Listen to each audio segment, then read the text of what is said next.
pictures. I got 5 boxes of Kashi in here, and I need to throw away 3 of them. So. Is that Jewish? I didn't even know that. Yeah, it's a Jewish like. So like, if I don't have access to halal or whatever, sometimes I do. Kashi is an Indian word. Yeah, it's weird, but it. Oh, okay, so it was appropriated by the Jews. All right, I got it. Oh, wow. See, that's interesting. You see how you start your day with your daily breakfast. Now we know Pat eat no fucking Cheerios, man. I definitely don't. But do you know about Cheerios? House as a kid, and it was too sugar. I'm not eating that sugar, girl. How you turn out to be so sweet? That was just childish banter. I have a girlfriend, and then I'm into flirt. Guys, take notes. Yeah, not too much on Patty, thank you. How did we get here? Do you know? Matter of fact, do you know about Cheerios? You know why it's how we got here. Yeah. All right. So, what's the next conversation? Y'all really didn't want to listen to 60 Minutes? Yeah, I have a conversation. Okay, go ahead. Do crack in the morning? Do you know how to pipe? Like, how do y'all do y'all crack? Anybody doing no crack? I ain't putting. If it got smoke in it, you ain't gotta worry about Patty trying it. Oh, so you just eat it? I'd probably eat it on accident, but no. I don't do candy. drugs, bro. I never did drugs. One thing I can say in my life, I've never fucking touched drugs, even as a teenager. Word? What is drugs? I've never even smoked marijuana in my life. I had to do my darn lie detector test. And even the lie detector guy was like joking about, you never inhaled? And I was like, Little gummy? No. Yeah, I was like, I don't fuck with drugs. Even when I was a kid, if people did marijuana, I'd be like, yeah, I gotta go home. Like, my parents were really strict about that shit, and I didn't want that shit smelly on my clothes. And then I have nappy hair. I've always had natural hair. So, nappy hair, that shit hold on to the smell, and I didn't want to get a beating for that. Shout out to the kinky hair. Shout out to kinky hair. So is the Dow down or is it going up? What's going on? Anybody know? Stocks? Ban would be. It's even. Yeah, it's even. So even. We're all still poor. Yes. Right. I'm not poor. I don't claim that. I'm gonna pour myself a drink. That's what I'm gonna. Is everybody okay? No. No, I'm not okay. No, I'm not. And why would I be the one asking that anyway? Well, that's a good sign that you're asking, checking on us. That might change things around. Thank you. But no, I'm not There okay. was a potential merger between United Airlines and fucking American.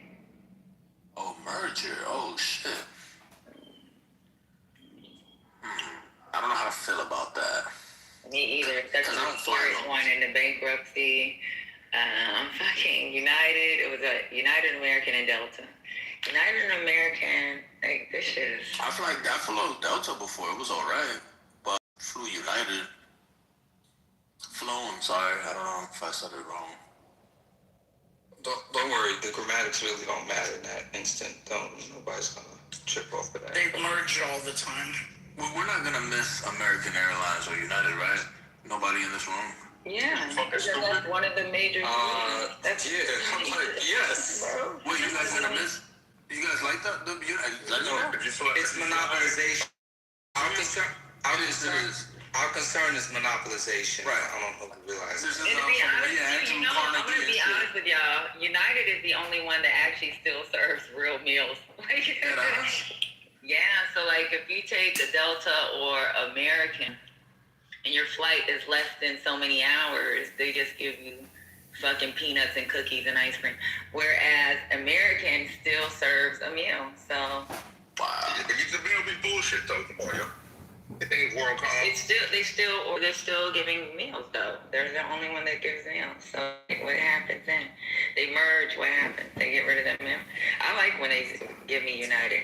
What do you care about the meal, Patty? We're sitting at the airport for sometimes hours with a million restaurants and little, stores that we can grab food. And unless you're talking about a flight that's like international or over 4 hours, like who cares? Get the bag of pretzels. Get the bag of pretzels. I'm more worried about the time and the flight speed on time and you know, not less options as far as. Yeah, because they also have hubs. Like New Jersey is a United hub, and so you can fly a lot out of there. And then Atlanta has Delta and all that. And Dallas has American. PWA, don't you board the plane first anyway? Why would I board the plane first? Yeah, he does because you're military. No, you're trying to sound retarded. So No. You know what's funny though? This is how you know. Because the word really crossed my mind, but that was just an intrusive thought, and I went with reality. You're military. That's what I meant. I don't wear uniform. I'm not uniform military. I'm not in the military anymore. I'm not active duty, bro. Yeah, but they still let retirees. United does the retirees and the United school thing, whereas Delta and American doesn't. Because, and then another thing United does. If you're military and you're traveling in uniform, they automatically grade your seat to first class. If you, and then even if you're not in uniform, if they have additional seats that haven't been purchased, they automatically give it to military. Dang, that's hard. Yeah, I don't fuck with that. I do. What's his name? I do all the time. No, I'm saying when I was in the military when I was younger, yeah. I done got you first class. I'm okay with them upgrading my seat, and I'm on. No, I'm talking about first. I'm talking about boarding first and all that shit he was saying. Oh, so you just don't. I'm bringing attention to myself, bro. I wish I liked to fly.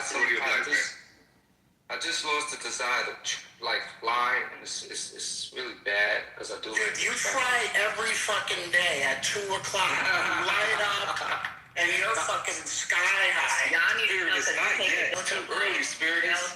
Delta too one. early. If y'all take Delta, little flimsy ass bag they give you in first class, leather one. Your eye protection is leather. It's nice. I think the only other person that's talked about it with me has been Spirit. Spirit, you took it right. Oh, Delta One? Yeah. Oh, let me tell you, couple times, and it's fantastic. By the way, you can get a good deal of miles with Delta One if you do it right. That's what I did. That and the JetBlue Mint is quite lovely. No, I haven't done JetBlue. Yeah. I tried Spirit, and that's because somebody else bought it. Shit, buddy. I know you do Spirit. Hey, how you doing? My homegirls bought a whole bunch of first class tickets for Spirit because they were cheap, and that is the worst first class experience ever. Damn. Are they going out of business? I think it was Spirit. Was it Spirit? Yeah. They're like Yeah, they that. went out of business. It was Spirit or JetBlue. Where they, Yeah. I think with Spirit, you get. Sorry about that. That's what they call first class. Is you get 2 seats. Two seats. Yeah, that's funny. Yeah, it's like 2 seats in the front. It's stupid. Yeah, Patty, I'm most concerned with USO when I go to the airport. If I'm going to be here for a minute. That's what's important. What is that? I'm making it. It's for military. It's like USO is like their ghetto ass American Express lounge. Nah, it's not ghetto, yo. Come on, yo. They got free food. I will say that USO has more than the American Express lounge. I'm gonna be honest. Oh shit. Come on, guys. There's free food. There's video games if you need to shower and stuff like that. Yeah, Stop you can see. It's not high class, but yeah. Bro, you got video games before your flight? That's tough. Yeah. I'm saying if you're stranded, bro, or if you're traveling for it's taking like a while to travel, 15 days where you're going to. If you have your family, you know what I'm saying, use it. They'll wake you up. Right, you tell them what time the person in front, what time your flight's supposed to leave. They'll wake you up. Yeah, I've used a USO lounge before. They'll wake you up? Yo, that's Speaking of flights, did they decide whether they're gonna bail out Spirit? I think they are. Let me look it up. Yeah, because I'm just saying things. on one condition. It gets Do you named think Trump Airlines. they should? Oh, I guess because people need to ride Spirit. So we got the merger going on. We got Spirit needing help or sense. Somebody was talking about Neo. They was talking about the food. Talking about how tomatoes, and things like that. It's really becoming a problem now because of the fertilization. Neo, are you here? Yes, I am. He's sick of us. I want to talk about tomatoes. Neo, hush. No decision. Patty, Chad said no decision on Spirit has been made yet. They still decide. Thank you, Chad. Yeah, so the doors of conversation is open. Is neoliberal KGB? You guys could tell me. He's not here right now. Why would you say something like that? Because he. You I were don't just know. operating in your greatest level of self being. To return back to that, thanks. It was a Jet fuel genuine question. cost is going up. Listen, the jet fuel cost. I understand that part. But they said moving forward, them prices about to hit the customer. And they were speaking last week and saying how even as gas prices come back down, typically the prices or ticket prices probably won't. So, yeah, start stuff sometimes and you just change everything. Go ahead. My girl's calling me, but guess what? Everything is fluctuating. That's what I wanted to say. It's gonna fluctuate. Do not lose your cool. He must have had some Akawasha. What's it called? Spirit, is she not going to comment on that? That seems high. What do you want me to comment on? What he just said, that's a high moment, it seems like, what he just said. For an example, the typical flight, say, going from Minneapolis, St. Paul to DC, the direct ticket from an airline is one price, and then you go on cheap tickets and get a cheaper price. Even the cheaper price has now been altered to favor the aforementioned comment that prices are changing.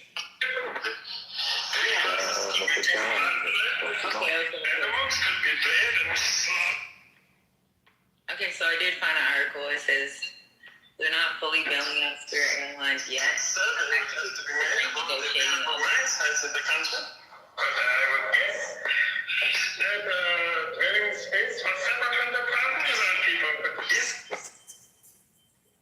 Okay.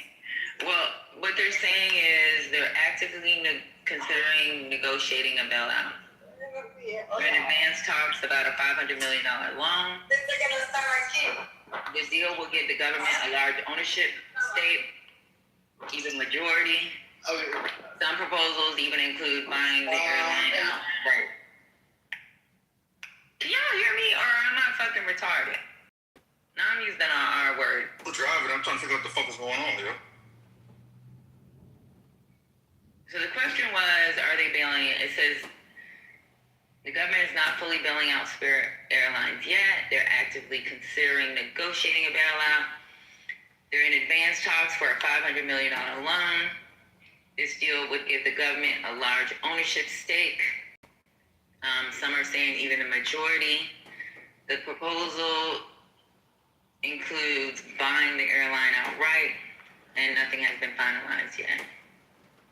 The reason why they're doing this is because it can be anywhere from 14,000 to 17,000 workers could lose employment if they collapse. And then losing Spirit would reduce low-cost options and raise fares. Yeah. But they are considering and negotiating some type of bailout. They're still doing that. Thank you. So it's in the process. Yeah, but the government owning it, having majority stake, that's kind of, I don't know what. I'm trying to look that up too. Yeah, A state-owned airline sounds like another country that we can name. A couple of other countries. That's like really like that's what we're doing. Like you lay off all of these federal employees and then you hire and control the airline. It's kind of ironic. Well, what federal employee you talking about, though, bro? No, with all those layoffs. I mean, initial round of layoffs. Okay. But now we're concerned about jobs, and so we're gonna come in and save this airline. Like, yo, it's capitalism, man. They was doing, let them fall. You know what I'm saying? They don't tell it to the work of America who are actually going to work and just need some help with food. You don't come in and see and want to help them, but you're gonna want to help a bunch of dudes that mismanaged an airline. It's just crazy to me. Now they care about jobs. It's crazy. You know, I'd like to get my opinion on this because this is something that I feel Okay. passionate about, along with black coffee and plantain chips. One second.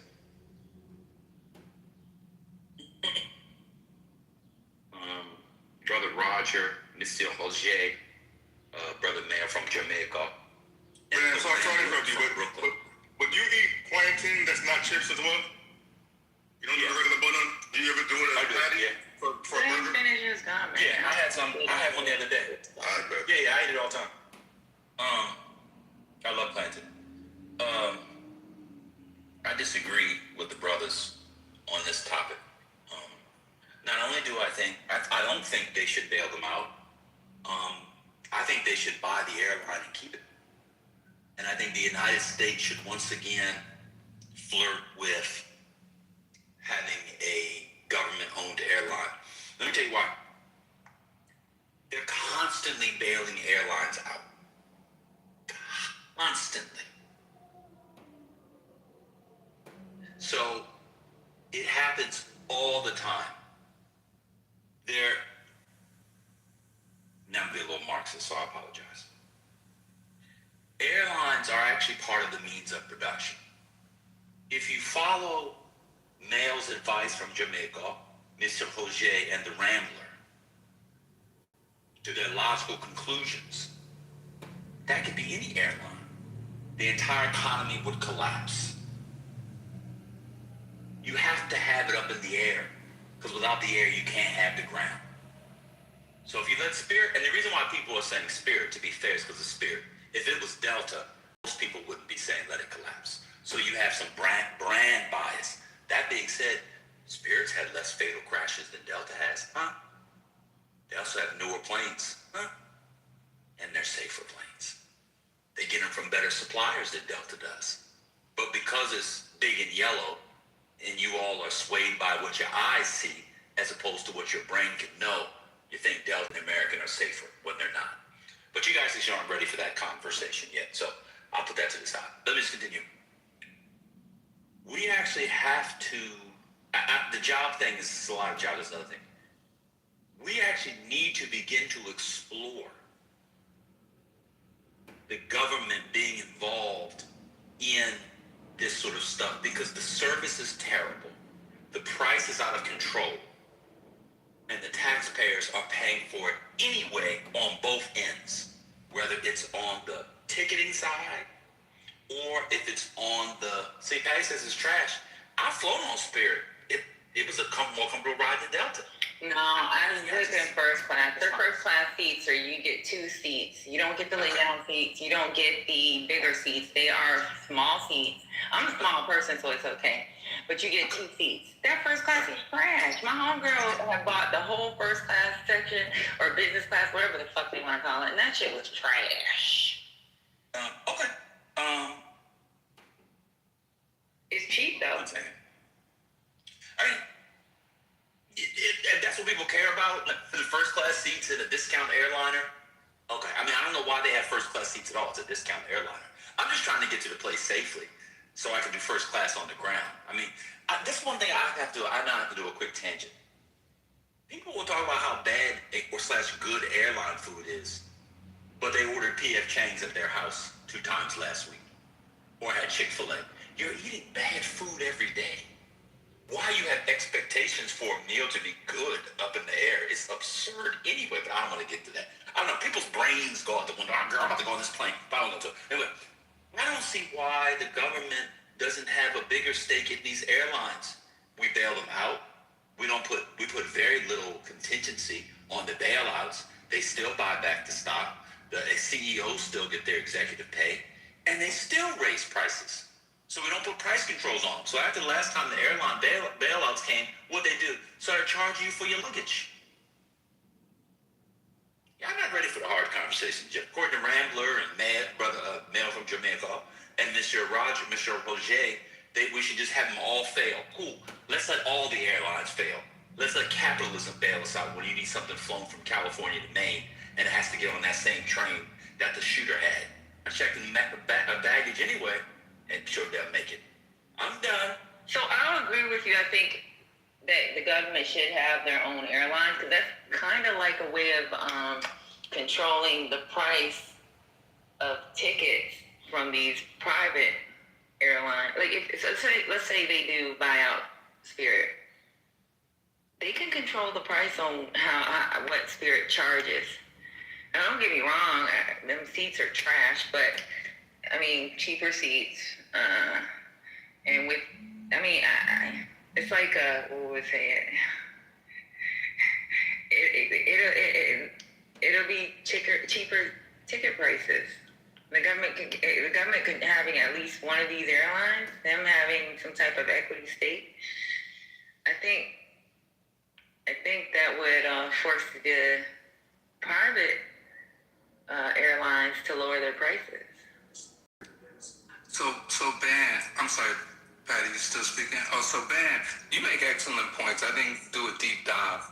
I guess I was doing it through the lens of this administration and not trusting that they would do it in a fashion that was equitable and fair and put in the proper, tools to make it work the way you described. So, yeah, but you made valid points.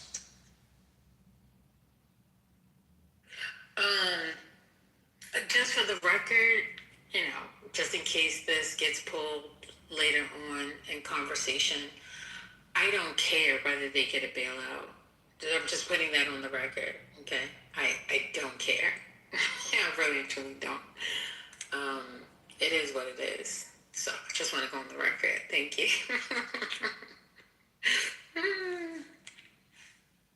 mean, again, I didn't go to business school, so I know there's a name for this, and it's not just brand loyalty, but so it's probably when you do psychology of business. But there's a thing that happens where consumers believe that because a thing in culture is seen as the good and reliable one for whatever reason, and the other thing is seen as not, they just assume that the former isn't. Again, anybody can check. Spirit has never had a fatal crash. They've never had a major crash. Ever. Is it big? Yes. Is it ugly? Yes. But some of y'all like big, ugly things 4 or 5 times a week, huh? That's a different discussion. Shout out to your wives. Anyway. The psychology of the thing makes people think that the thing is not good. You have all these, Breezy is another one. Not to be confused with Chris Brown. This Christmas, hang as we call the tree. Top 5 Christmas movie, low key. This Christmas, y'all not ready for that discussion, even though Idris Elba's not very good in it. That's a different discussion. Let me continue. Breezy Airlines. Let's go. Get away, gotta get away. Remember Busta Rhymes? Look at me now. I'm getting paid. That was a good song. Let me continue.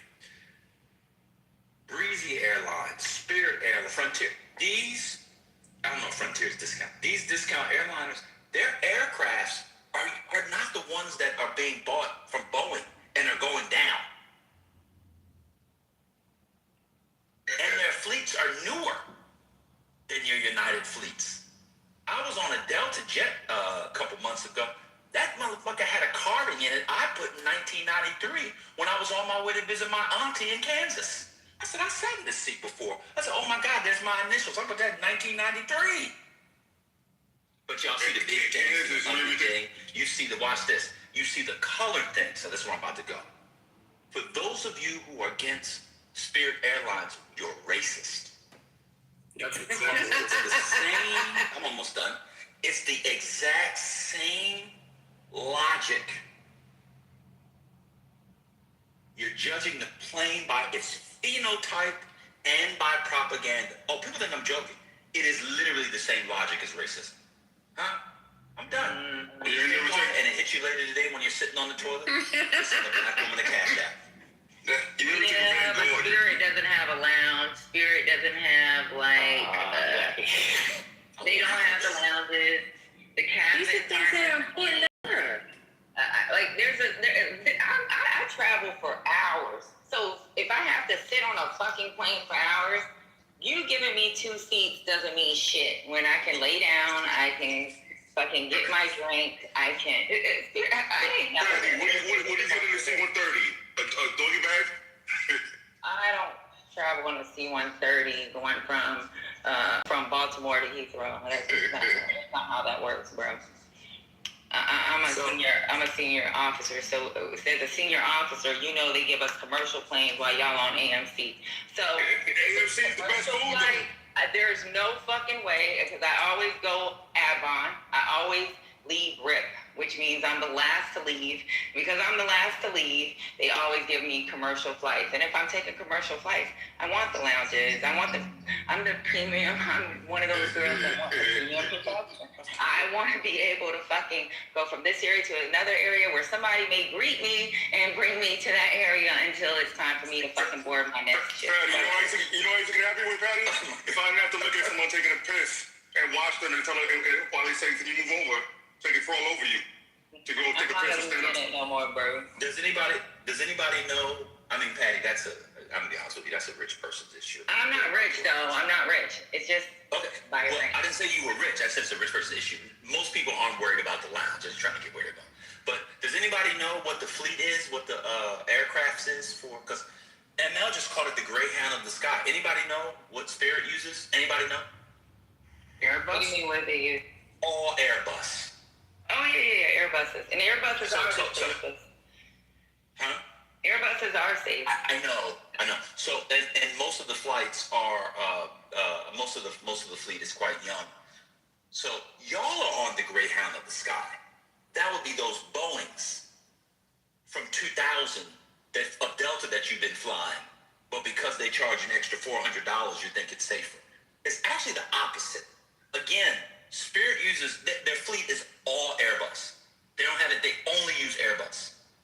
Now, when we have a different conversation and people are talking about great companies and so, and Al and others will come up and tell you how amazing Airbus is. But you put some yellow paint on it and make it cheaper and not a lounge. Now it's the Greyhound of the sky. The way Americans fall for marketing tricks to waste money, that's why we all broke. Done. You know what, though? The only Airbus that I've actually taken, Airbuses don't go that far. I know there was one that did go from New York. They flew us to New York because we don't have an agreement with Singapore, so we had to do our access because we were doing exercise. We had to fly to New York, and that's the farthest I've ever been on an Airbus. So Airbuses, I don't really think go that far. Only certain companies will buy it, and I think Singapore Airlines is the only one that I know of that actually had the Airbus that will go that far and not a mile. So. You know, One second. I just want to say for the record, again, I don't care about the bailout. And also I wanted to say, I don't care what color it is. As long as the seat is comfortable for me. Different people have different wants and needs. And that's just all it is to it. That's it. Go ahead, Spurs. I agree with you, lady. The seat got to be comfortable. That seat got to be comfortable. I'm not fucking 10 years old where I will lay a bar. laid across 2 seats because I got 2 seats, but I do not want to do that. I want to be able to lay back. I specifically when I look for my flight, if it doesn't have the lay down, I'm not flying at that hour. My flight is going to make sure that I can fucking go all the way back, put my eye protectors on, I can sip my champagne and go to sleep. Yeah. There's a guy duct taping Spirit Airline wings in the chat. I'm just saying. And I'm a broke dusty. If broke dusty Patty wants that, trust and believe there's a lot of other people that want that too if they're buying first. I'm just saying, they're all, what? No, they're all, it's, this is all so elitist. You know what happens when you poll people who who is the group that is most against raising the minimum wage? It's the people just above minimum wage. They're the ones that have contempt for the people who make minimum wage. So what's happening in here is that we have contempt for the people who are actually budgeting and going on a quote-unquote budget airline. And you should all be ashamed of yourself. No, I said that we should have one state. Oh, I think we should have. No. So that's not what you're going to do here. I actually said I believe that it should be a government-owned airline because that is a way they can have price controls, at least for that airline, which may affect the private airlines, which would affect Delta, it would affect the United, it would affect an American, because they'd be like, damn, people are taking those flights because they're cheaper. So I said we should have a government one, but I'm not going to take it if they don't get better seating. The only reason why I took that one at the time is because I had a girlfriend that bought those seats, and it was a free flight. Oh, shit. Too close. Right. Hey, Spirit, I don't care what the aesthetics of a plane looks like. I used to jump out of the motherfuckers, and I feel the pain today, so I don't really care what the plane looks like. And you know what, to be honest with you, guess how much he spent One for, of the real one. guess how much he spent for 10 seats, all in, quote-unquote, first class? $4,000. 10 seats. 10 seats. That was cheap. That's good.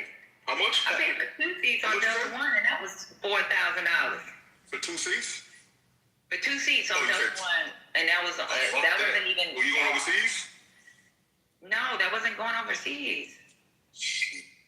You were the same people who shamed us for taking the Feng Hua bus from Chinatown, New York to Chinatown, Boston. Yo, the Feng Hua. Yeah, so. That brings back memories, Spirit. Thank you. So should we start from scratch up with the airlines, or of government airlines? Can we just buy somebody's planes, but rather than bail somebody out, maybe that will work better. So if they bail them out, part of the what they're saying is part of the negotiations is them being the major stakeholders. So them having, them having an opinion on what the price looks like. I don't know. The price points. I just don't want cronies being bailed out.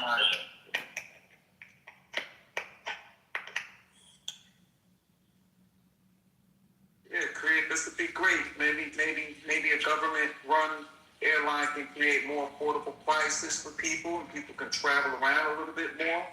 But yeah, maybe that way. Yeah, let's have Mamdani do it. Let's go all the fucking way.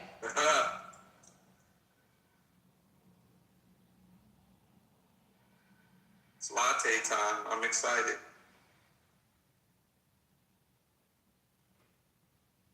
It's a very American thing. If you go to Europe and you want to go to Spain, I think I did one recently.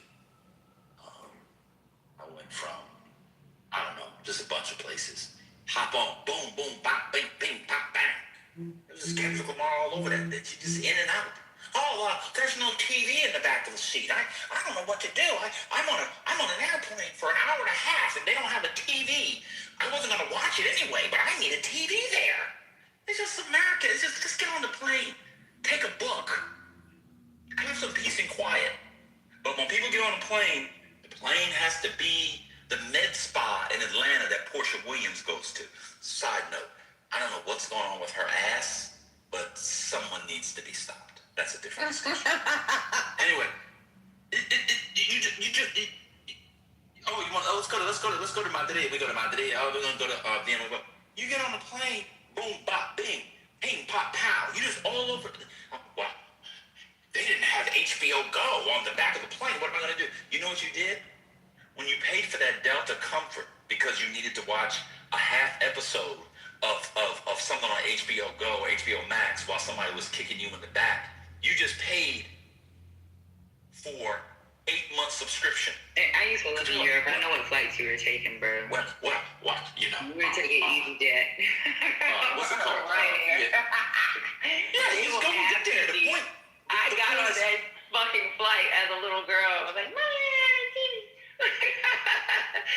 but they're main planes. Air France has TVs. British Airways have TVs. KLM has TVs.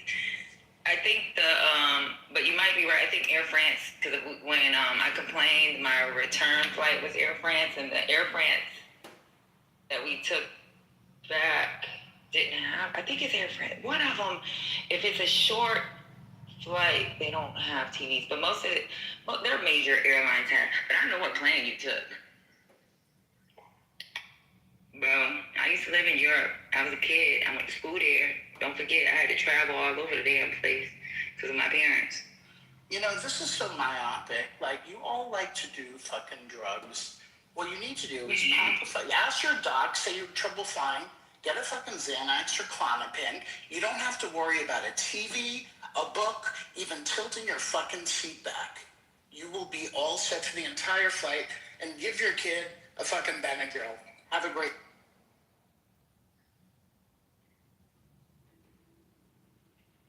Yep. Hey, I don't know. Dylan just said she can't have a comfortable seat and Wi-Fi for anything over 7 hours. We're at the point now where people can't go more than 7 hours without Wi-Fi? I can't. My legs freeze up. You need Wi-Fi for your legs? I need Wi-Fi. I need Wi-Fi. I need my legs. I need my legs to be able to spread. Yeah, I need all that. 7 hours? You're going to sit on a flight for 7 hours in them crunched ass seats. I need a child. I need to ensure I'm reachable. Okay. I can't tell if people are trolling. No, I'm dead ass. I can't. You need Wi-Fi for your legs? Y'all gotta remember, I got pins and fucking shit in my legs. So it's like, I can't just sit there for 7 hours without my leg fucking going into some other shit. I'm talking about Wi-Fi. Yeah, Wi-Fi too. I need my Wi-Fi.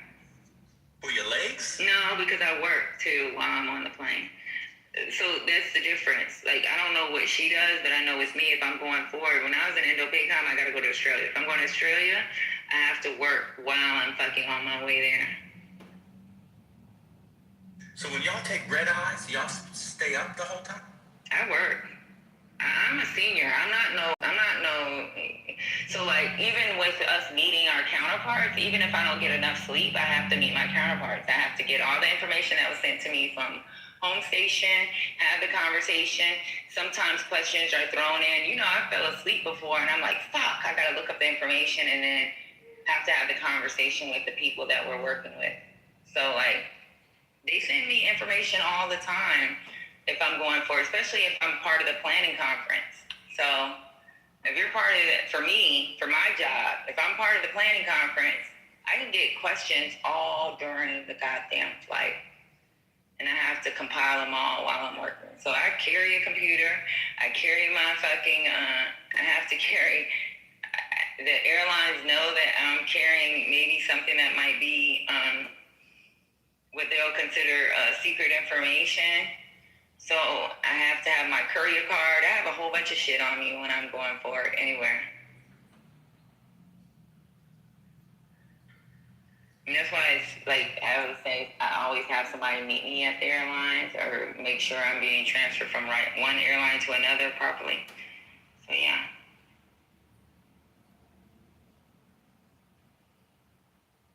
I just think it depends on your job. And just for me, I have to have access to Wi-Fi. You're not going to put me on a flight that don't have Wi-Fi, period. Okay. Now, there is there's an issue between, I don't know what happens in the U.S. This doesn't happen internationally. Something between Hawaii and California where there's this dead space where I can't do work. That there's something with these airlines, I don't know what it is, but I don't have that problem internationally outside of the United States.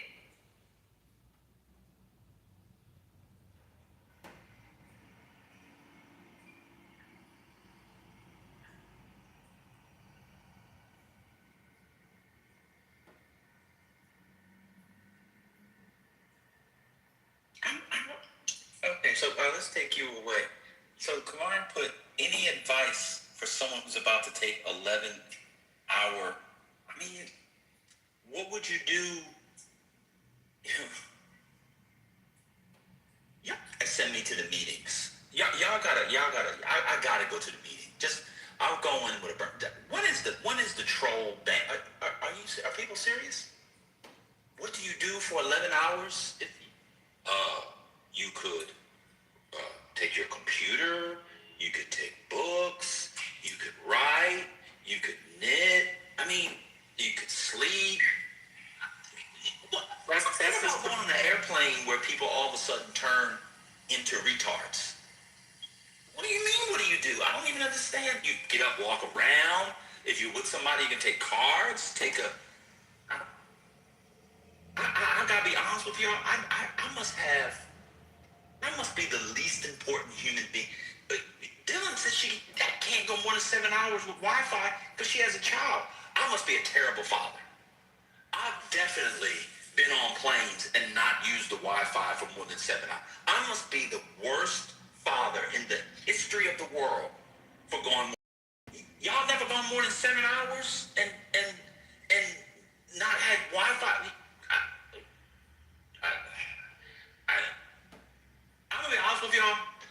I think I might start my own room for just unimportant BANs on the app. Y'all are some of the most important, coveted people in the history of humankind. I gotta be honest with y'all. I never. Y'all must be really important. Hit me in the back channel. I wanna be what y'all are when I grow up. Rich, important, fine, connected. You can't go 7 hours. I'm not talking to you, Patty. You can't go 7 hours without Wi-Fi. What happens when you go to sleep at night? That's like kids though, bro.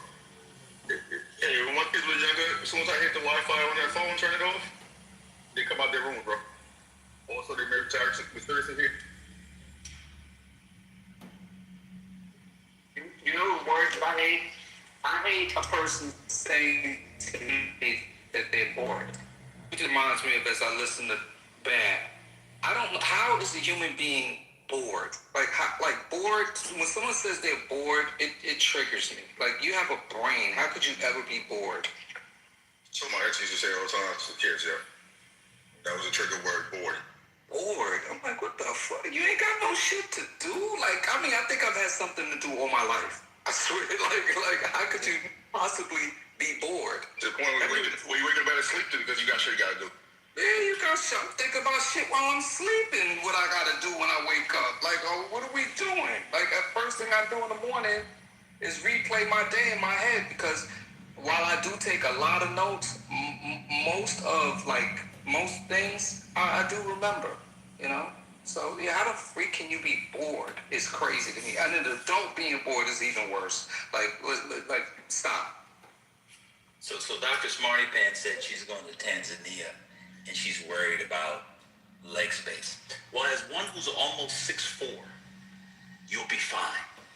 Tall people who are much taller than you people, much bigger, take flights all the time, B. Your legs aren't going to fall off. You get up, you walk around. Where are you going? Jambo. Barabalizi. I want to tangawizi. Go practice your Swahili. You'll be fine. Y'all not even that big of people. I don't know what it is about flying on an airplane.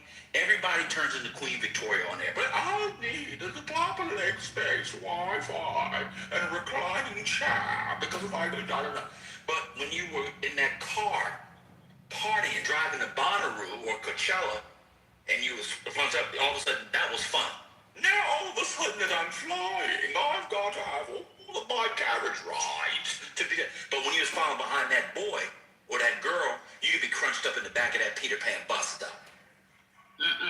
never took a Peter Pan. Peter Pan was way back in the day. He's talking about old school. Oh my goodness, they had Peter Pans in the 2000s. I never took why would I take a Peter Pan in the 2000s? And I wasn't talking about you, Patty. I just mean general. I've never been on a Peter Pan either. You had a My problem. dad used to take Peter Pan with my mom to Woodbury Commons. Shout out to Woodbury. I heard somebody just went up there and Oh my God, Dr. Smarty Pants, Dr. Smarty Pants just said she had a Nissan Versa for years. But she's worth. Let me tell you something. If you're first of all, you're going to Tanzania, go to Samaki, the one in Dar, one of my favorite restaurants in the world. You want to go to Samaki is the Swahili word for fish. Delicious food and the party is crazy. You want to go to Samaki. But you on your way to Tanzania, you'll be thinking about your legs. You'll be hyped. But she said she had a Nissan Versa for years. I'm sorry, you drove a Nissan Versa. So you don't think you should be comfortable on a plane for over 7 hours from the United States of America? I've flown to Tanzania many times. I'm almost 6'4". If I was comfortable, she can be comfortable. She'll be fine. She's 5'8". Man, my dad took a flight. Let me tell you what's so funny. My dad took a flight for 5 hours and he bought Economy Plus, and he said he can never do that again. He's old. My dad is 60. Thanks. Come on. He said it was too much for his body, and my dad is 6'2". Okay. Well, He said it was too much on his body. He's too old for that shit.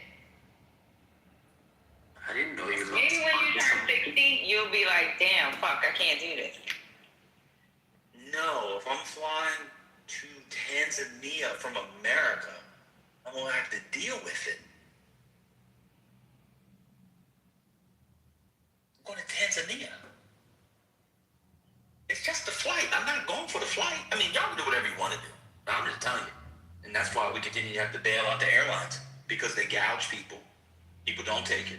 They don't get enough money, then they get money, then they gouge on the back end. Well, I mean, I don't know. NBA basketball players aren't coached. They're not NBA basketball players fly all over the world in the back. They fly all over the world. They're 7 foot. I know. Yeah, my dad's 60. My dad's 60. He will not take nothing. That was the one time he took Economy Plus and he was pissed off. He didn't do his flight correctly. He did his flight from first class to first class, and once he got to LA, it was Economy Plus. And he said that was the worst flight of his life. And that was only 5 hours. From LA to fucking Hawaii. He said his legs went dead. He fucking had to get up and walk around the plane. He said he'll never do it again. He's old. My dad's old. And I think at that time he probably was like 57 and he was fucking hurting.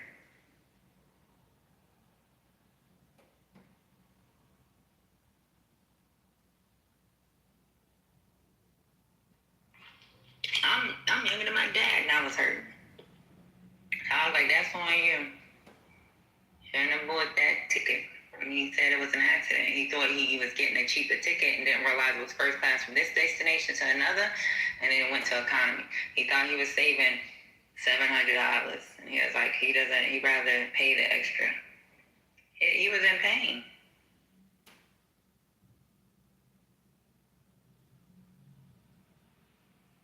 My daddy old. I mean, at that time, he was like around 57. Like 3-4 years ago, yeah.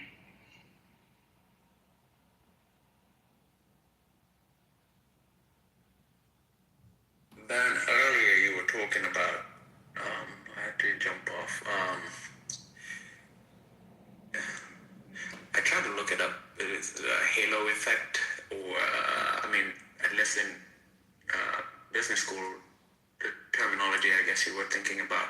The halo effect was part of what he was talking about. Yeah, brand equity and all that. A piece of it. He actually said the right word when he was talking about business school. Yep, and you're right. I got an MBA, and he said the right word. He said, what do y'all call it? And he said the right word. Yep. The halo was part of that. Yeah, I thrown off a little bit, but I was like, you're right. It is racist. The only reason Spirit gets the bad rep that it has is because of the TikTok videos of people trolling and stuff like that. Yeah. Going back and forth. That's the only reason. Have you rode on Spirit, Lord? Oh yeah. I mean, I mean, I've flown Spirit. Here's the thing: when I'm on U.S. soil, I don't mind. I will fucking fly. What's that plane thing called? What's that? Hold on, give me 1 second. I rode on Spirit, and the only reason why my girlfriend bought those tickets like that is because it was cost efficient for her to buy Spirit. It was 10 girls, and then also the only way you can get 2 bags for the free for her friends was to buy the goddamn business class, and even with the first class, and even buying that class, it was not that. It was a fucking small seat. The seats are really small. So when you're not going between major markets, like I've flown from New York to Minneapolis and I go on that length of flight, the first class is like nothing. It's like slightly better. You got that one row on one side. Yeah, but Spirit, even if you're talking about, I know what you're talking about because I've taken those seats too. Those seats are still larger than the Spirit seats. Oh, yeah. Spirit Well, seats I are very don't know what small. Spirit is. I don't know what Spirit is, to be honest. But, you know, or even Southwest. But, yeah, but just that first class is like, you know, it's like fine. It's totally fine. But you don't get TVs or anything, which is totally fine. Yeah, you But don't. it's just not all first class. You know, you go New York to LA or New York to London or something like that. And they don't even call that first class. They usually call that business class when it's like that. Yeah, so Patty, I just asked, there's this regional thing, they call Allegiant. I would fly fucking Allegiant. Now, if I'm leaving U.S. soil and going, if I'm leaving U.S. soil, going anywhere, then I'm like, okay, I can pick and choose. I just refrain from flying any American airline. That's just what it is. Matter of fact, I'll take a picture of what my seat. I got it on my thing. This is when we went to Houston for my homegirl's birthday. This is what first class looked like. And look at my bag and my shoe, like how much space I had in between. And the reason why, if you see, my foot is extended to the other side because that's the second seat that they give me. Let me go ahead and PTR. I'm setting it as my profile picture. You see my purse. You see my foot extended to the other side. You see my scarf on that seat because I got 2 seats. Look how much space is in between the 2. Shout out to Givenchy. I'm just telling you, that's how much space. You see how thin that is? That's how thin your seat is. So you were flying from Atlanta to Houston. No, from Chicago to Houston. That's what, 2 hours? Yeah, but regardless of the fact, I still would have got better seats if I got premium economy. The seat was small. It was really small. I'm a small person, so it's fine. But then, like, you got girls with big butts, thick girls. I'm not a thick girl. You know, Patty, I'm getting tired of you reminding people that you're a small person. Yesterday, we had to put up with someone saying medically non-compliant like a million times. Can you stop it? No. I'm just telling you the truth. Look how thin that seat is. It's enough for me to lay down. I can lay down in 2 seats. But, like, if you got a big old butt and stuff, if you see how big those seats are.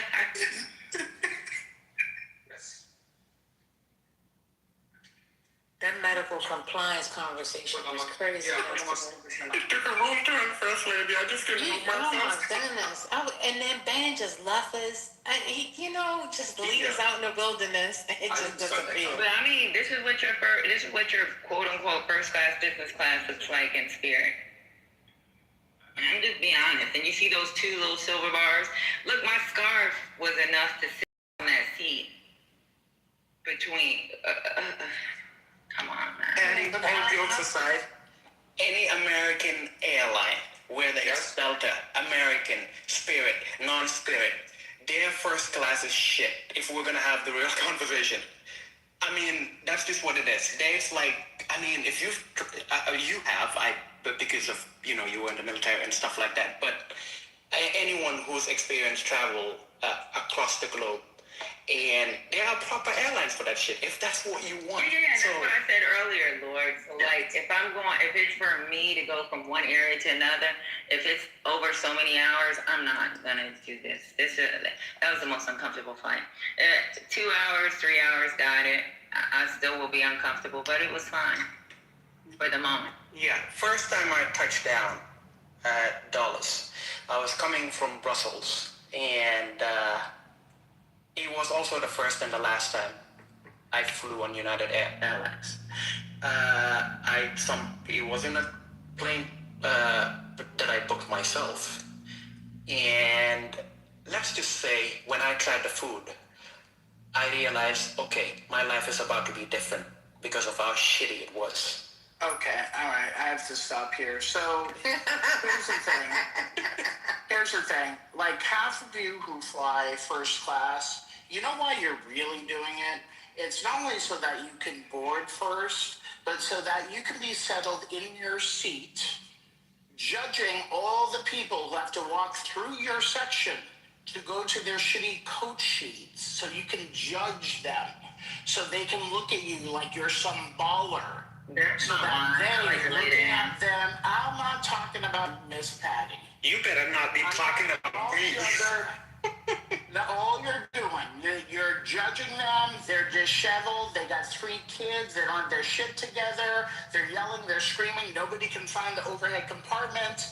And you are laughing with your sunglasses on, legs crossed, deciding which HBO show you should watch while they're not getting an overhead compartment and fighting for their coach seat. That's what you're doing with your ticket. Dang, he is spirited. Can you let my hair go? I'll tell you what. Go? I'm usually at the back of the Southwest plane, making sure that I can strike a conversation with the ladies going in back and forth. That's about it. Cheap shit. I'm not paying for no first class on American soil. Call me cheap or whatever. I'm just going to call you anti-American since you brought up Americans. I'm gonna say P just looked up a flight from wherever she is, or maybe it's from New York. I don't know. From New York to Paris, it was about $1,100. Oops, it was $1,100. You know, just coach. Business class was $5,500. I'm sorry, $6,500. Y'all worried about leg cramps? Wow. And you're cramps. Then you get leg cramps sitting in the house on Clubhouse listening to people crash out talking about they was in private and had a meetup. And you do that for free. People are spending $6,000 of their dollars to not have leg cramps. By the way, I've flown to Paris many times in coach. Never got a leg cramp. And I'm taller than all of y'all. I'm bigger than everybody speaking. But people are spending $5,000. Yeah, I don't put that much. I use Skylux. If you use Skylux, they have discounted tickets. You can spend anywhere from $2,000. Now, the most I've ever spent was $4,000. Daddy, you are not helping yourself, right? Yeah, I'm never gonna spend. This isn't going My Skylux, you can get a ticket for $2,000. Okay. And If somebody else is paying for it, or if I get a free upgrade, other than that, I miss her. yeah, most of the time I get free upgrades, to be honest with you. And then because I got enough flight miles, because of the fact that I had to deploy so many times, or even fucking go to other countries just for fucking work purposes, and they automatically gave me an upgrade. If it's a family trip for me and my daughter and her friends, then I always use my points. So to be honest with you, I don't have those problems because I'm not a civilian. I get a lot of free tickets from the government to go forward anywhere, and I get to collect my points.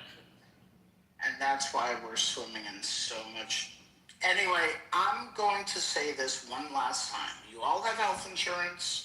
Speak to your doctor. Tell them you're stressed when you fly. Get the fucking Klonopin or the Xanax. You don't have to worry about fucking leg cramps, the seat going back, the kid kicking the back of your seat, the TV, the books, the drinks, the fake food. Just do that. Jesus fucking Christ, that's the hack. Great statement. Yeah, I remember back in the day, I would went to the last way at the end, and then they would flip your flight for you when I had plenty of time on my hands. As a young man, I would get my frequent flyer miles just Brooklyn, hanging hold out there. on. We don't use taxpayer money for first class. First of all, the fucking companies automatically give us first class if there's available seats. It's not your goddamn taxpayer dollars. Your goddamn taxpayer dollars are being Patty, spent. stop being No, Sonny, no. Because there's always a stupid ass comment on what your taxpayer dollars are being paid so that we can go out there and we can fucking secure or do a fucking site survey so fucking soldiers can fucking train. That's why the fuck I have to get on goddamn flight. Now, American, Delta, fucking Lithuania, whatever fucking flight I gotta get on, the reason why they fucking upgrade the seat is because they want to. They do it for government employees. That has nothing to do with your fucking taxpayer dollars. Now make that make sense. Well, your taxpayer dollars being exploited by several entities, especially when it comes to .gov and the spending budget. The budget about using her on aviation, transportation, motherfucker, your and in the Department of Transportation, they flips a lot of money.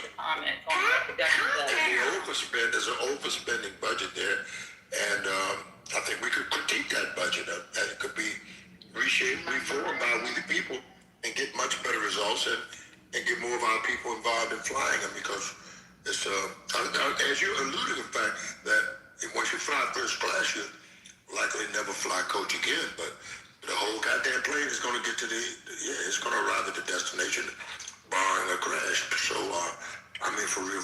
Maybe my black ass shouldn't have got promoted where I have to go forward and do a fucking site survey.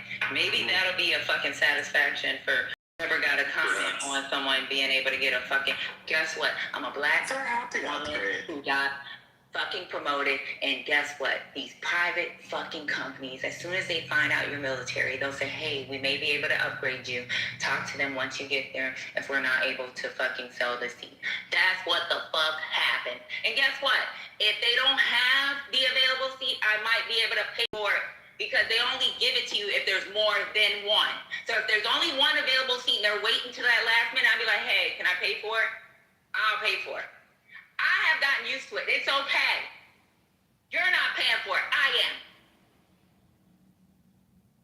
Well, certainly, I would sell my first class and my other frequent flyer miles up to Kazook on various airlines from American, United, and Delta. Others, some of them have faded, but nevertheless, they would all give some frequent flight. They have incentives to get on an airline and get off an airline. Yeah. Convenience. Somebody needs to fly. Goddamn, you can have my seat. Give it them goddamn frequent flyer miles, free tickets, and some incentives on your credit cards. A bunch of free shit out there if you're looking for it. And it's great. It's great if you love the travelers. It's right there where you are. It reminds me of anybody remember the Key and Peele skit where they're letting everybody, they're boarding the plane and they go through every single class imaginable before they get to, maybe not. Anyway, it's a funny sketch.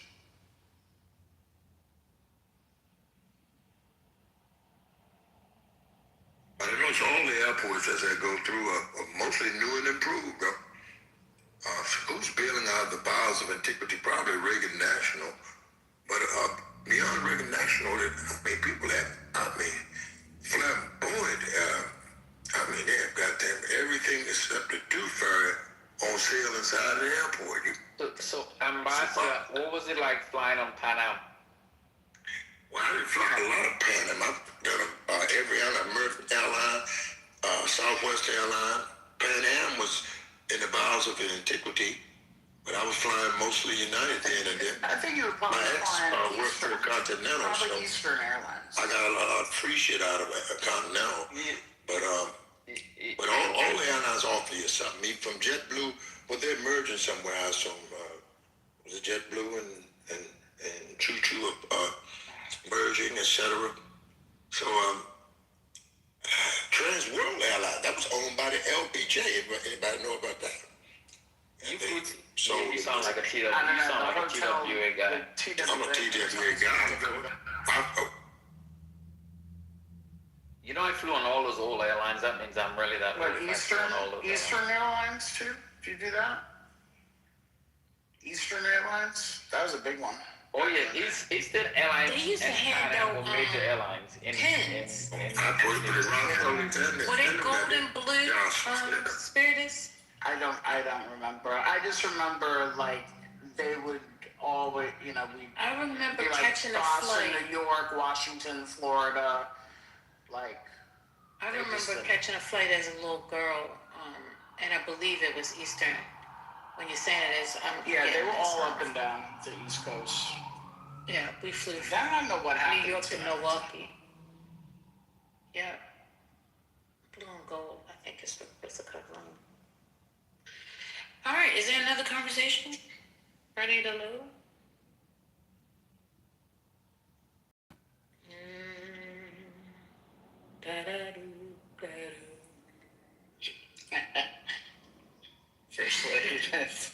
You like that?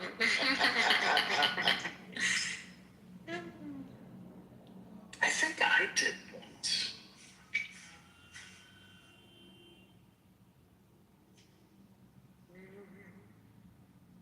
You're gonna have to change the conversation. What else is happening out there in the world? I'm trying to figure it out. So they supposed to be having some talks. Go ahead.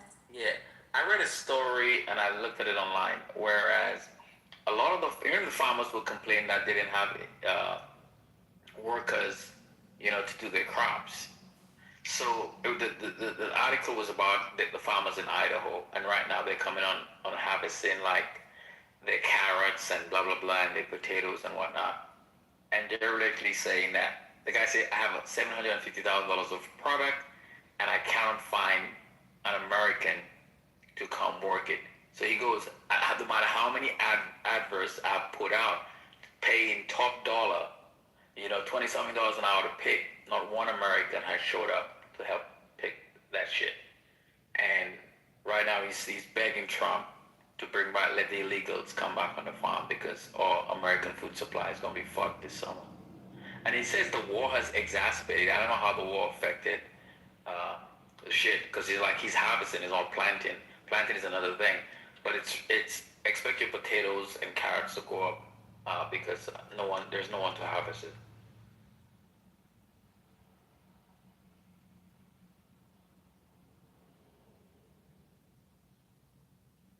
Harvest what? Your potatoes. Oh, okay. And Yeah, carrots. Okay. They don't have nobody to do it, so, okay. But I really thought potatoes were all harvested with machinery. The way I was like, I thought this was all machinery. I guess not. I don't know.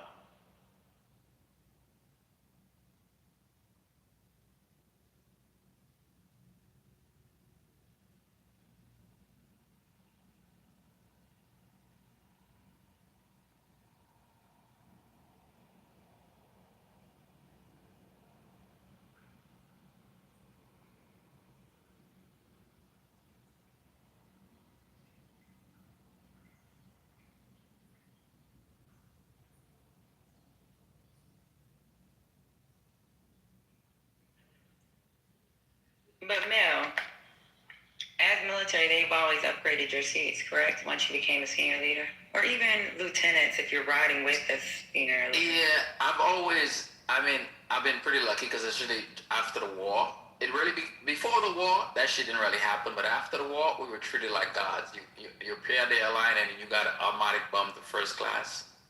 But they didn't used to do that shit too much on international flights. They said one time I was flying to South Korea.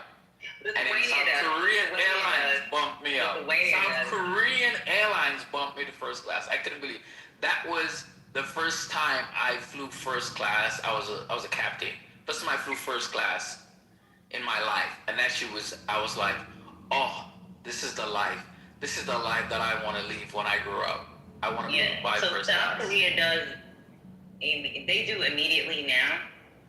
I don't know when you first time, but even as a captain, I didn't think they did. It was in the 90s. It was 1998.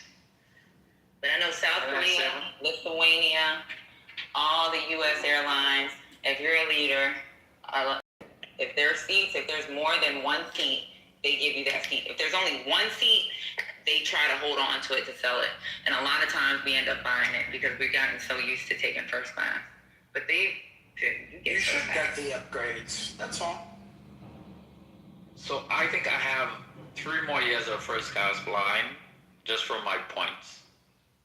And how many points we get? We get points for bullshit. We get points, and the government pays for those flights, and we get to collect them. We get to keep the points. Yeah. But so every deployment, if you're a leader and you got to go advance party, or if you got to rip TOA, going from Iraq to the United States, from fucking Afghanistan to the United States, from Bahrain to the United States, you're back and forth, even coming back for fucking, like, going from country to country while you're in country. I've been in Kuwait, stationed in Kuwait, and had to go to Bahrain. I get to collect all those fucking points, y'all. So I have so many fucking cards on my goddamn wallet for fucking my damn, for each airline. I'm talking about foreign airline. I got points galore where I can fucking go all over I probably could travel the whole world twice off of just points, and probably get fucking a discounted hotel at the same time. I just haven't done it. Oh, and that's because I have to. You gotta get them hotel points, party. My wife and I, we went to Italy last year for 20 days, and we did not. Well, we flew business class back and forth free on my points and her points too, and we've stayed at a hotel. My wife points because my wife used to work on where she's travel for her last job sometimes.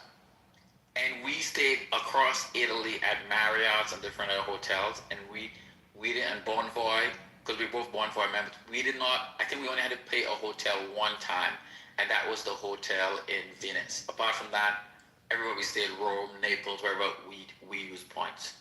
So you gotta get them hotel points. You all gotta join those hotel clubs because it pays off. And stay at the same hotel and fly the same airline. That's the trick. See, I keep IGHC, and IGHC includes the Hilton. We go to other fucking countries. And the thing is, when I had to go to Australia for 2 weeks, guess what? That's 2 weeks worth of points. When I had to go to fucking Korea, that's 2 weeks worth of fucking hotel points. When I got to go to fucking Japan, Thailand, fucking anywhere I go, if I stay in a hotel, I've made points. If I got on a fucking plane, I made points. And it ain't your goddamn taxpayer dollars paying for my extra seat. These private fucking companies do it. I know you were having a blast. Your Hyatt Regencies, Hiltons, and Marriott's are really good, very nice places to live. But I learned after a few years, took me a while to pick up on this one, that now I live, if I have a majority of my travels, I stay in resorts, and if you can lick your resort into, and you can live, it's unbelievable what you'll find in a resort. You can pine trees up in the mountain, greatly, and you'll spend a whole lot less money booking resorts as opposed to booking hotels. In my travels, maybe situation may be slightly different. The way they got me, they dragged me into Vegas. And I was a hook line. They sold me a goddamn resort. I caught hell getting rid of it. And I said, I'll never get another one. Went right to Key West, Florida, and bought another one. And caught hell getting rid of them. But then I started thinking. I said, God damn, that was still the best living that I ever did. So I started booking anybody's resort. They'll give you a resort. You say you spend $1,000 a night, some of these Regency and all place there. Literally about your whole family and your dog. If you got a cat, you can bring him too. But nevertheless, you will save, oh my God, it's quadruple, whatever that percent number is. You will save quadruple by booking resorts as they're booking hotels. I'll land my plane just on the facts and say, my.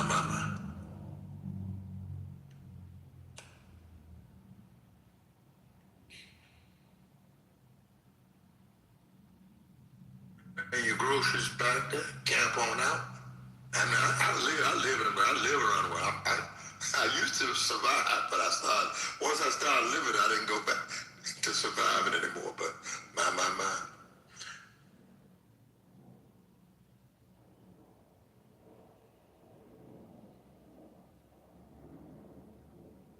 Sounds like you got hustled into some timeshare. And I got hustled, but I hustled some people too, and I just found out it took the hard way to learn it. But I learned it, and I said, damn it, you get out there in the resort. Well, now, then I used to sell them to people who sell resorts. See, I'm a hood salesman. I sold them shirts, caps, and watches to the people who are salesmen. They don't have time to shop. A car salesman, a hairdresser, who else don't shop? Car hairdressers, and there's a couple of more people that are pretty much stationary. They got to be there to make it happen, to make their money. Those are my best customers, and they buy the shirts, caps, and watches, and I mean gimmicks. People buy gimmicks, right? If you notice it, that was a gimmick when they sold me that goddamn resort. But I said I learned. I tough nails. When I made that last goddamn, you got to pay a maintenance fee. I said, I'm gonna pay this, pay that. And I look at that last maintenance fee, I got pissed. I said, I'm selling this shit and sold it. But now booking them is fairly easy because somebody will say you're not gonna be there a day or two, week or two at the most probably. Somebody will say you 2 weeks. It's amazing savings, and you live better and you enjoy yourself. Go around the town, see the townspeople. You book them hotels, you spend all your play money in the goddamn hotel. So it's just different ways of looking at it or so, and just depending upon what perspective and what you're actually there to do. To say my.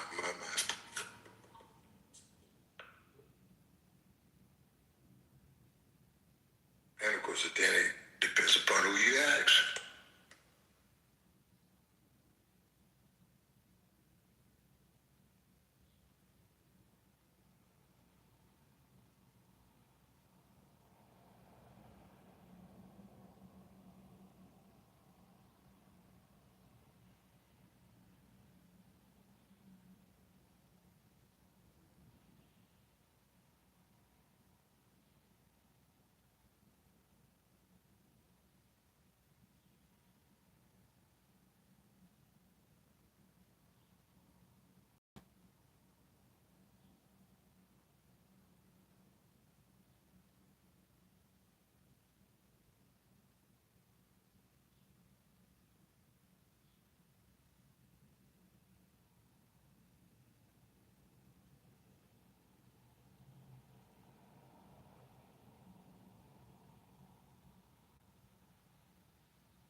Hey, King.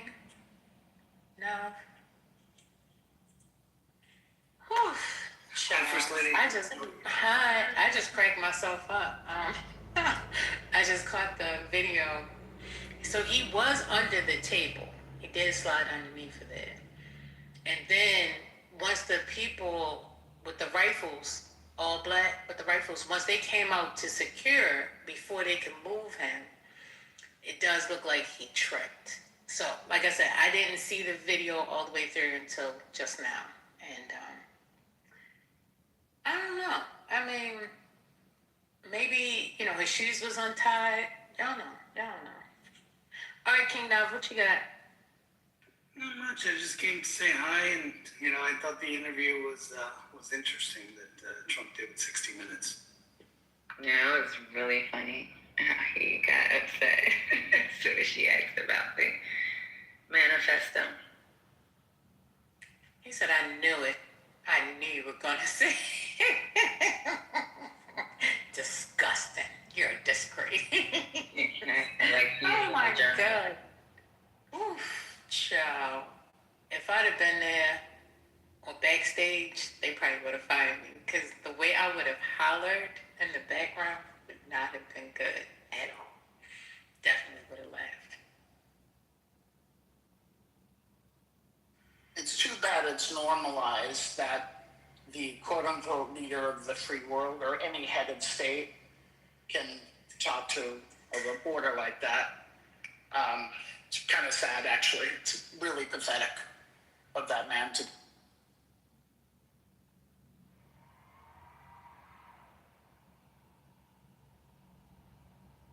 Wait a minute, what is pathetic?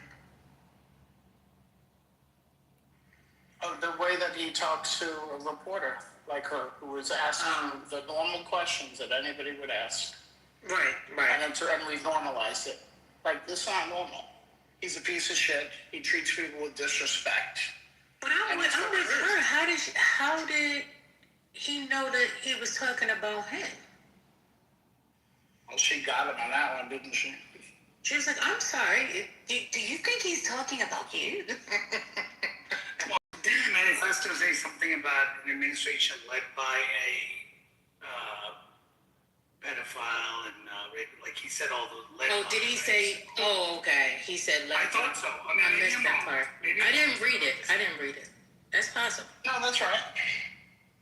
So if he said that, then obviously it doesn't mean she was just saying that as a kind of a cheeky thing to say, how do you know they're talking about you? So, if the manifesto says that, which I thought it did, I don't have it in front of me at the moment, but if it did say led by, then obviously it was talking about him. So she just said that to be cheeky. Yeah, good. Like small victory, considering how fucking rude the guy was and continues to be towards people just asking questions. It's not a normal thing for a head of state to do. I mean, look, a lot of nobody's done what Trump has done in terms of how he deals with me, and let's be clear on that. But, I mean, others didn't treat the media really well. This is not an apples to apples. I just said it's not normal, and we can just agree there. Okay. You can agree.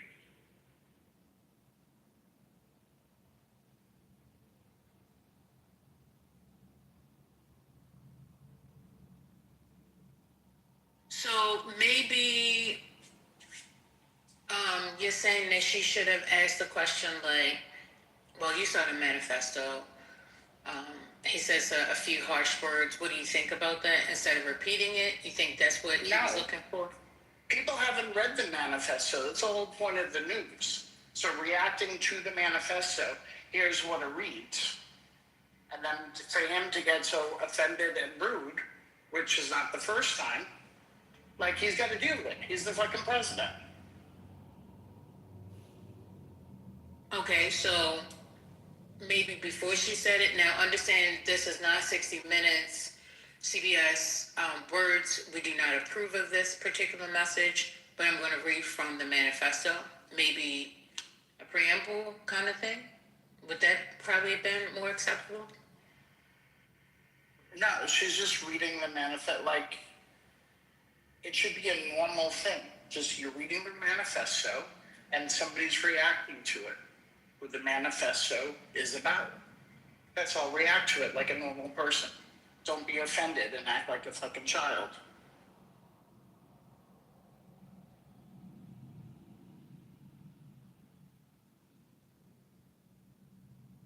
I don't know why the media has to like dance around these things to accommodate this guy. They don't need to, but they typically do. Like when you ask about allegations in Hunter Biden's laptop, and they say, well, hey, there's allegations here, and I don't want to go into reading all of them or any of the important ones, but what do you have to say about that, sir?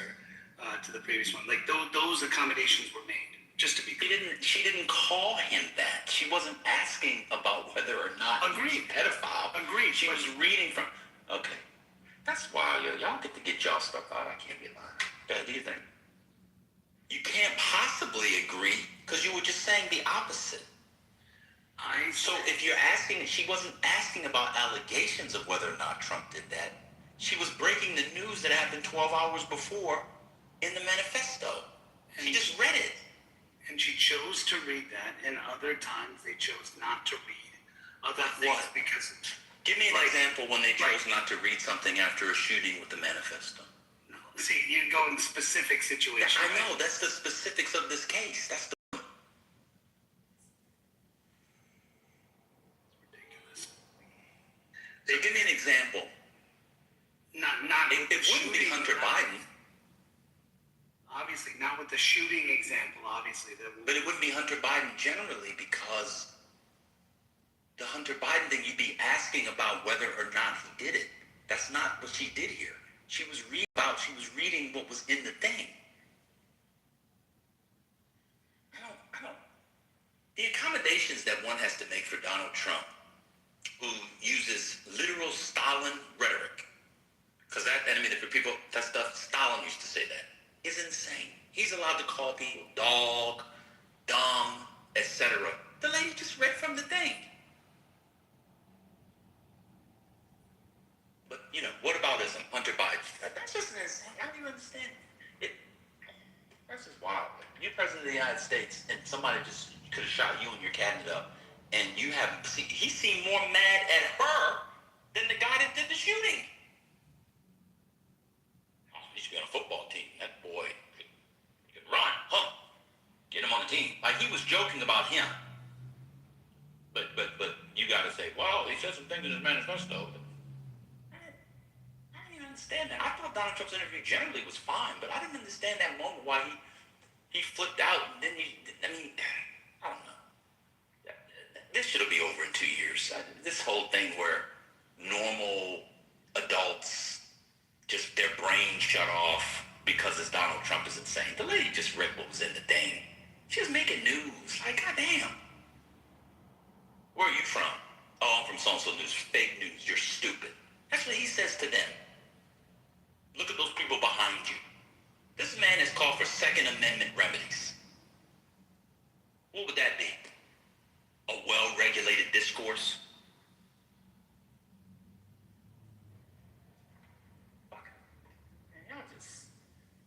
I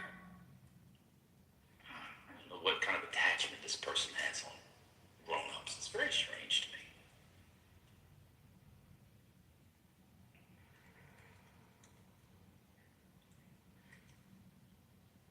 They have, it's a protection clause. That's what it is. It must be.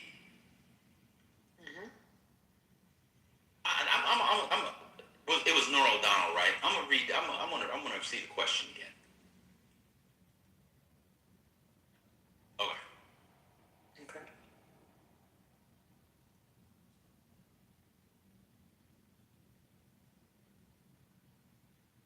I mean, you had the previous president whose campaign was feeding questions to reporters. So, what does that have to do with what we're talking So about? those are the questions they asked. So they were accommodating the questions that the previous president wanted till a Wisconsin radio station outed them, and then they did it. So the media was accommodating questions the way they wanted. I know all presidents do that. I'm not saying that's good or bad, but it has nothing to do with this. That's like a whataboutism that's different. I mean, have you seen the pro-Trump media that exists? Like, they're pro-Trump, pro-Biden, pro-Democrat. That's a different discussion. I'm talking about there was a shooting, and within 12 hours, the lady ran from the manifesto. It says, question, the so-called manifesto is stunning to read, Mr. President. He appears to reference a motive. He says, I'm no longer willing to permit a pedophile, rapist, and traitor to coat my hands with his crimes. What's your reaction to that? She was pointing out what the guy said in the manifesto was his motive. What does the Biden administration give him NBC have to do with it whether or not Trump gives questions to Sean Hannity and Laura Ingraham?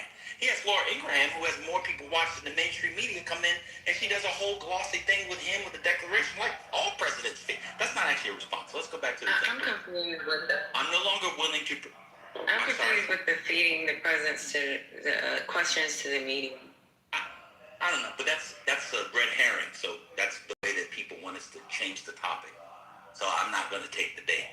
All presidents feed. I mean, they have press shops. That's a But do they actually feed the questions to the media, or the media give them the topics and then they're able to do the research? So they feed, hold on, to be clear, they feed questions, but not all media actually take stands. But in the last one, the media basically complied with those questions. So how does that fit what we're talking about? Because you can choose the questions that are on topic and that are off topic, and they comply with it. So this is on topic. This is from the manifesto. No. So the president, the person who's interviewed, can say, only ask me these questions, and they say, okay, and they do it. How do you know they gave them a pre-approved list of questions? And it's in reporting. I haven't read any reporting on that. I'll put a couple of sources up, and then you can... Wait, you have a source of Nora O'Donnell getting pre-approved? I didn't say Nora O'Donnell. Last night? See, that's weird. I'm talking about this one. We're talking about last night. We listened to it in here. I know how questions work. It's been happening since the beginning of the country, since before the beginning of the country. Anyway, I'm no longer willing to permit a pedophile, rapist, and traitor to coat my hands with his crimes. What's your reaction to that?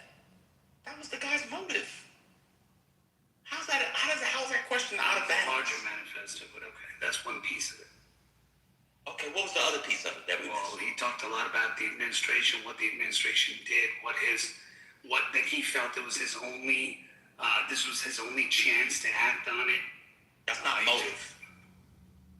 So what else was the motive that she missed? What motive did she miss?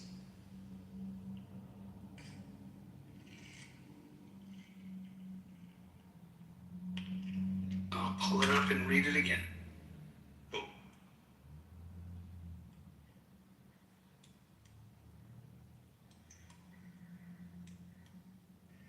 So I guess we have normalized. Okay.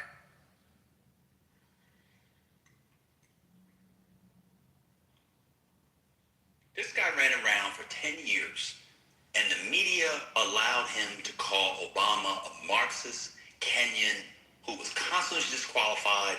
They asked Obama about it time and time again. Happened all the time, and he was the main guy. They called him the birther in chief. There was a shooting. The lady asked the question. She's a tough journalist. Deal with it. The man leads us into war, and we have to follow behind him in war. But here, this is just too much. Come on. All right. I'll wait there for the other motive.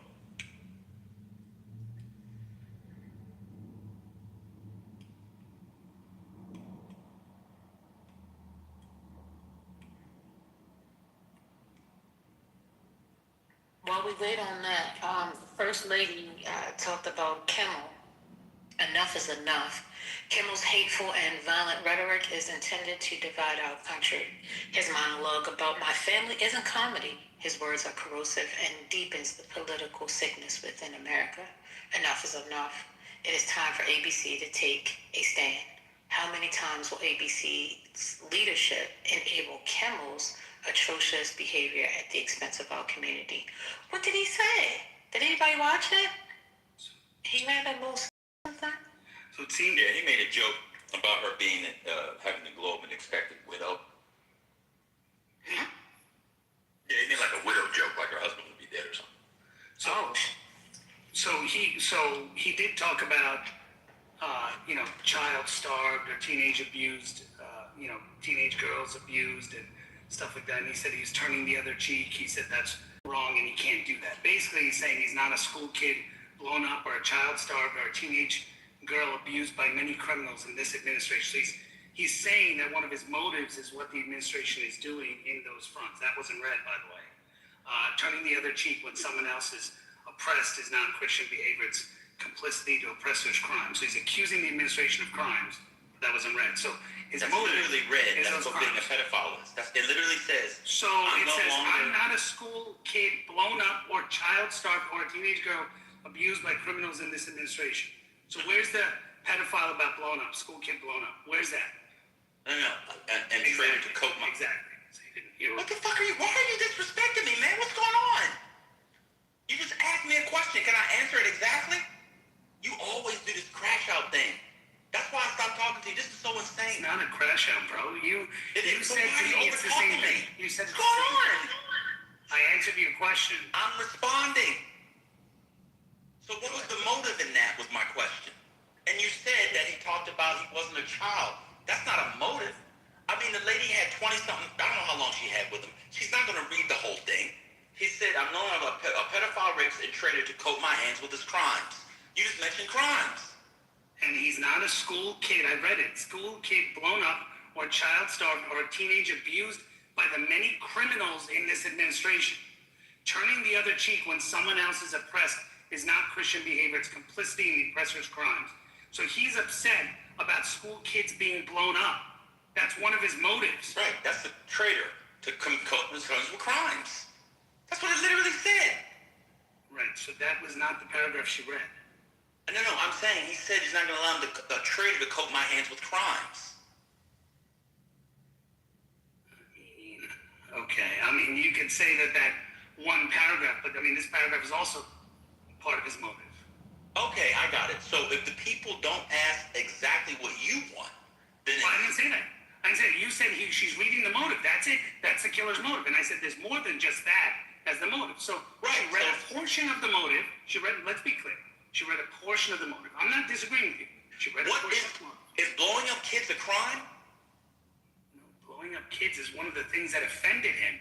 Is it a crime? He was upset about it. Are you okay? She said with his crimes. She mentioned crime. She mentioned crime. And starving children as well. Children's starvation. Oh, okay. I apologize. I didn't know that Nora O'Donnell's question was out of line. Didn't say that. Didn't mention the scripture. I never said that once. You just said she discussed his motive. I said you said no, that's it. That's all. I didn't say no, that's it. That was his motive. You said that was his motive. I said that's his motive. I said there was more in the manifesto that was his motive. You said where? Tell me where it is. I got it. I just read you. Okay, so he didn't mention the starving children. So the critique for Donald is blown up. No, that's a crime. Kids being blown up is a crime. Okay, fine. So since she didn't mention kids blowing up and starving children, question the justified Trump blowing up. No, not at all. I didn't say that at all. I'm just saying you said again. You're putting things in my mouth, and I'm it's in response to the. You're not listening again. It's in response to him blowing up.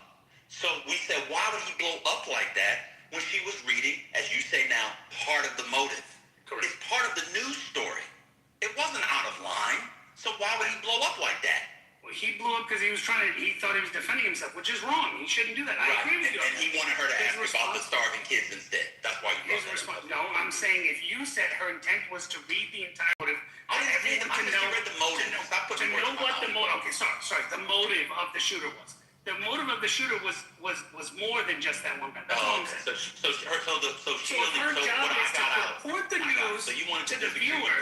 You should give the entire motive of the person. You think you gave all the motive? There's probably more, isn't it? There is a lot more. That's what I said at the beginning. And you said, have you ever given an interview to somebody? Yeah. She doesn't have unlimited time. If she wanted to, she could ask that question. The whole thing. You have an issue with the question. No, I have an issue with your statement that, well, it was her job to read the motive, and that's all she read was that piece. Okay, well, that's not all the motive is. If you wanted to find out, what do you think about this guy's book? Hey, there's major issues in this, children being starved. That has to do directly with his policies. Okay? Children's being bombed. Well, that would be crimes. That has directly to do with it. So that would be crimes. Aren't those crimes? I mean, if you want to say children starving in another nation, I don't know if that's a crime because their view is USAID. His biggest issue was USAID being cut. I mean, if you look further, being cut and other and children. That's his biggest issue. That's what the manifesto said. That's what you just said. That's if you research. I said if you research a guy, one of his biggest concerns. No, you said his biggest issue was USAID. Do you take that one back? Since we didn't be specific. I take that back. One of the things in researching him.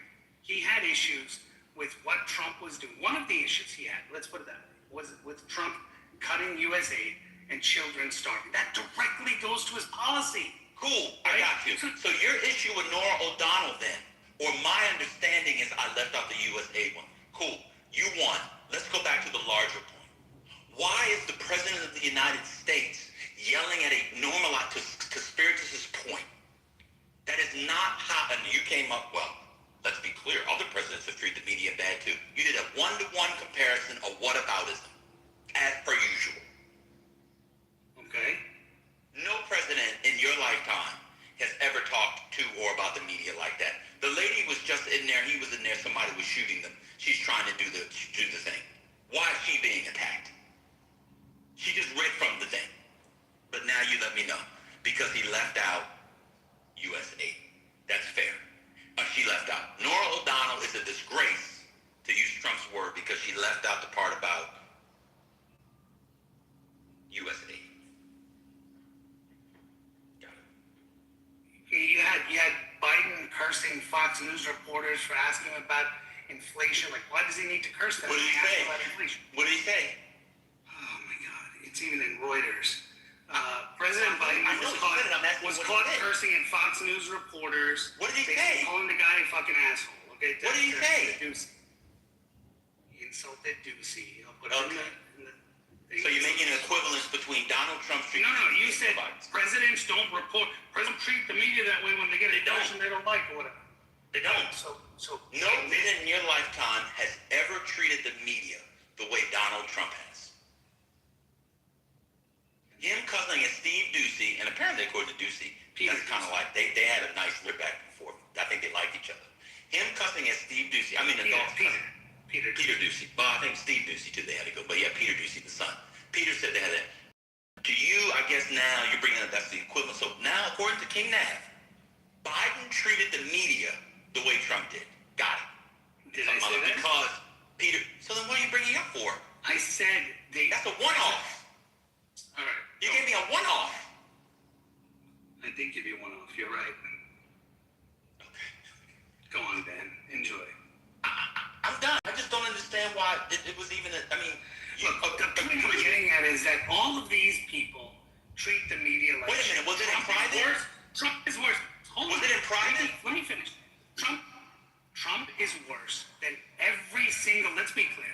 In the way he treats, worse than every single president ever. Okay?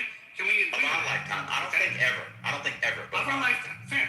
Of our lifetime. Okay?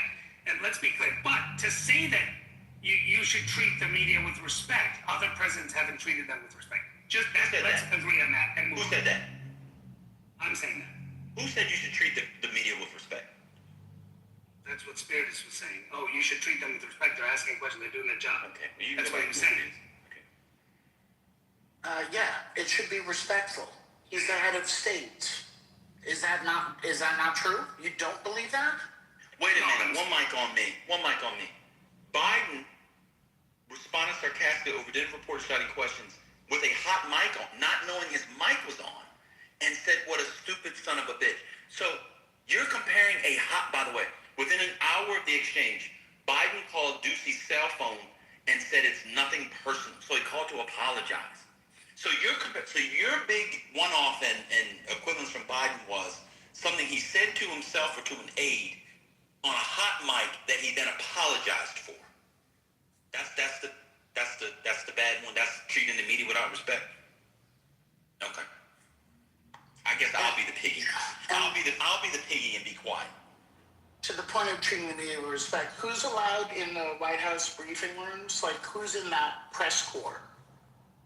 Fucking influencers? Legacy media?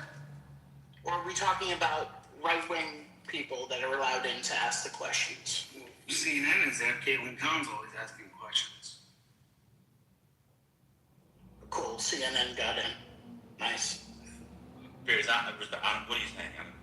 AP is in. I'm just saying his relationship with the media is not CBS. That's all. That's the. Well, yeah, a lot of them are there because they had to go to court to be there.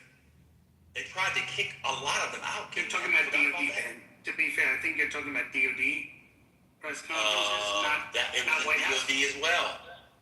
I don't think so. I think, maybe I'm wrong, but I'll look it up. But I think the president rearranged the seating in the thing to include the My Pillow guy and other people. But CNN always had a seat. They just didn't get their front row seat.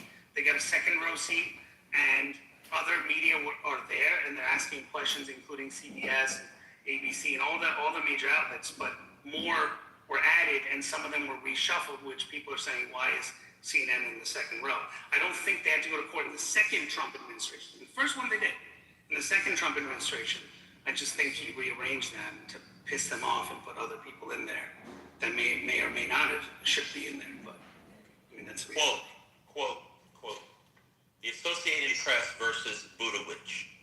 Excluding the AP from White House events on the express basis of its editorial viewpoint violates the First Amendment. This was filed a month into the administration. They kicked out the Associated Press and other outlets, and then went through the courts in this administration. So they had to sue to get back in, as I said. yeah, well, I think it was just so maybe it was but I know CNN was always there, ABC was always there. I'm pretty sure that you didn't kick them out. But anyway, maybe I'm wrong. So as I said, some entities were kicked out, and they had to sue to get back in. The case is called the Associated Press versus Taylor Budowich in his official capacity as White House Chief Deputy of Staff, Carolyn C. Levin in her official capacity as White House Press Secretary, and Susan Wiles in her official capacity as White House Chief of Staff. It was started February 21st,